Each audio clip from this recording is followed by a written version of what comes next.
On the issue of Hamas leader Ismail Haniyeh being killed in Tehran, in Iran, there are three important perspectives that must not be missed. The first one is this. But before I go into it, who is Ismail Haniyeh? Depending on who you are speaking to, for the Palestinians, he's an important political leader of the Hamas. If you are speaking to the Western politicians and analysts, he is the chief of Hamas. That is a militant group, according to most of the Western countries, and therefore he is the chief of a militant group who was in their hit list all along. So that is who Ismail Haniyeh is. Now let's talk about the first important perspective in this. The thing is that he was killed in Iran, in Tehran. That has a special significance. Will this break the backbone of Hamas? To that question, my answer is this. Think about it. 2003, you had the chief of Hamas being killed. A month later, the guy who replaced him was assassinated. It has been going on where you have one leader propped up and he is assassinated. The next one comes up, he is killed. This has been the story for decades. Has it really disintegrated the Hamas? Has it broken them down? Have they disappeared, sunk without a trace? The answer is no. They have regrouped, reintegrated, reinvented themselves, and they always resurface.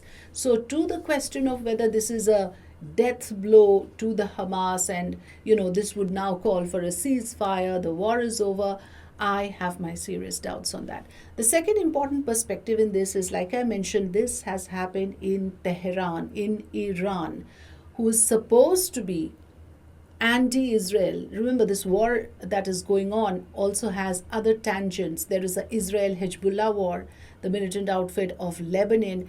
There is an Iran-Israel conflict, rivalry that has been on for decades. And then, of course, you have this war of Israel on Gaza, where over 40,000 civilians in Gaza have been killed so far since the 7th of October attack of Israel by Hamas. Now, in this entire conflict, the fact that Iran has been firmly dragged in, officially dragged in, with the Hamas leader being killed in Tehran, means something. It means now Iran cannot stay immune to this conflict. It has been dragged very clearly into this entire quagmire. It has been sucked into this quagmire. What does that mean also in terms of how Ismail Haniyeh was killed?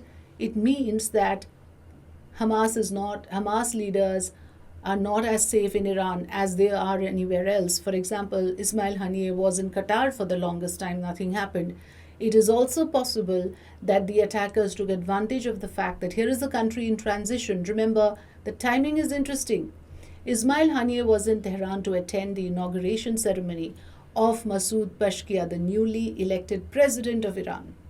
And this happens then, which means the attackers knew that this would be an appropriate time where you don't have a government in place. They do not have an interior ministry in order as of now. They don't have a foreign affairs department in place. It's just a newly elected government, and the Israelis choose to strike at this time. So that is an important perspective in all of this. And the third perspective one must not miss is the fact that now the United States, which has been openly backing Israel, will try to take credit in some of this, given the fact that they have an election.